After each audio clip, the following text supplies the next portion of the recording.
Future cup knockout cricket tournament চলছে Haldibari high school ময়দানে। কমিটির সূত্রে জানা যায়, এই খেলায় মোট 12টি টিম অংশগ্রহণ করবে। বুধবার চতুর্থ দিনের প্রথম খেলায় মাঠে পরস্পর মুখোমুখি হয় লক্ষ্মণ 11 ফাটাপুকুর বনাম দ্য ডার্ক নাইটস।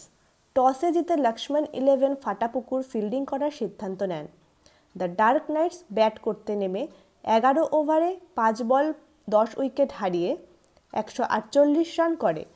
জবাবে লক্ষ্মণ 11 ফাটাপুকুর ব্যাট করতে নেমে 8 ওভার 5 বলে অল উইকেট হারিয়ে 85 রান করতে সমর্থ হয়। দ্বিতীয় খেলায় মাঠে পরস্পর মুখোমুখি হয় দ্য ব্ল্যাক বার্ড বনাম কেসিসি। টসে জিতে কেসিসি ফিল্ডিং করার সিদ্ধান্ত নেন। ব্ল্যাকবার্ড ব্যাট করতে নেমে 12 ওভারে 4 উইকেট হারিয়ে 111 রান করে। জবাবে কেসিসি ব্যাট করতে নেমে 9 ওভার 4 বলে 5 উইকেট হারিয়ে 116 রান করে খেলায় জয়ী হয়।